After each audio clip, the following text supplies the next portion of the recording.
Welcome to Tamer Bowling Video Ball Reviews. For all your bowling needs, check out our partner, PerfectAimBowling.com. Today we are testing the new Columbia 300 Lit Pearl. We're testing on a 40-foot medium-heavy house shot and a 38-foot sport shot.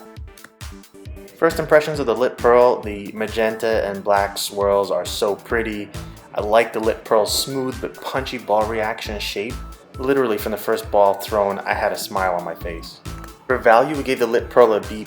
It's pretty versatile, it's smooth and punchy. When you combine that with its performance line price, you get a good value.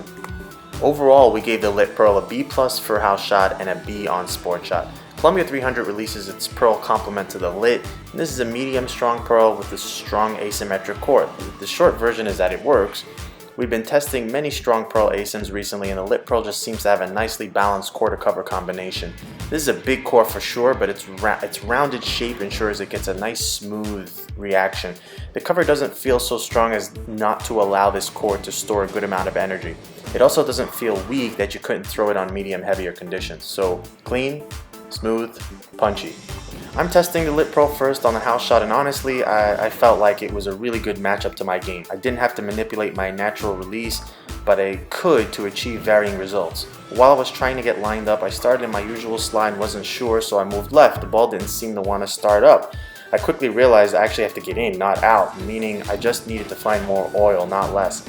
I saw a very readable, predictable, and again, smooth motion that I love to see. It's not the strongest ASIM pearl out there, but that's not Columbia 300's MO. This is in the vein of control but boomy. I kept chasing in, and there was a pretty clear cliff at some point where it's just not going to make it back. It was noticeable and speaks to the smoothness, not weakness of this ball. After all, this is an ASIM with a very high mass bias.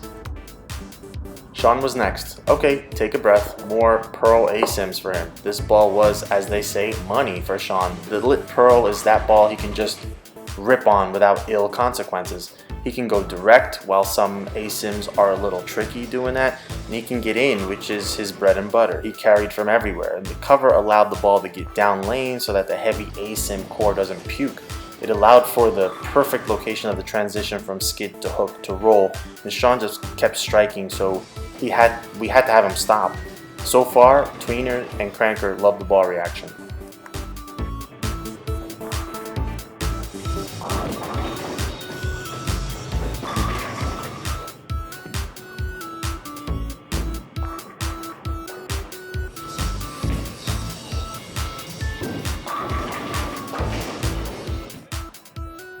And Bryan was next, and he was not as fortunate as we were. He honestly struggled with the Lit Pearl on the house shot. He found himself in a bit of a box, which is not what you want on a house shot. Bryan started in his normal track on this wetter house shot, but found the ball to hit flat as the core is strong. And as he bumped in, the cover was too clean and too smooth of a reaction for consistent carry. He would need to adjust the surface or use it on medium or lighter conditions.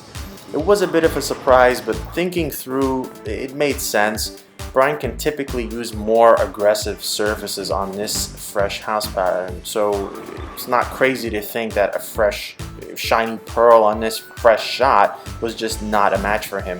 But it worked extremely well for him on sport, and more on that later.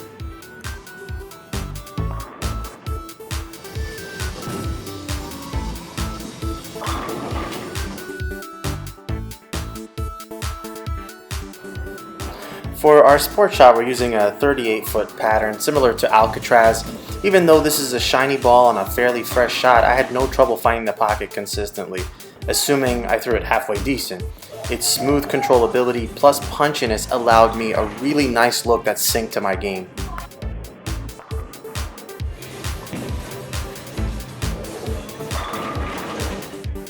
For Shawn, the shiny ASIM is more of the same. He can get on it without worrying about it overhooking. He had a good look with more or less side rotation. The ball had great drive through the pins until he opened up just a bit too much, where it carried but deflected a bit. So the ball showed him the limit without punishment.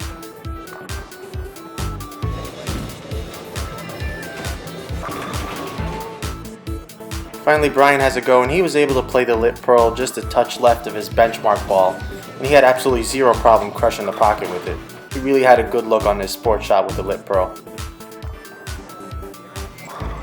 Final thoughts. The lit pearl is typical Columbia 300, and it gets the job done. And what I mean by that is it's clean and smooth down lane, and it offers easy control. The cover is obviously clean, and you can see the core transition to its PSA to smoothly pull the ball towards the pocket. In previous tests, pearl ASIMs that are controllable tend to work well for high rev bowlers, but less for the tweeners and strokers. In this case, the ball worked beautifully for tweener and high rev, and for the lower rev bowler, he gave up consistent carry on house from the smoothness, but what was lost there was gained on the tougher sport shots and spades. All in all, we feel the lit pearl will be a winner for Columbia 300.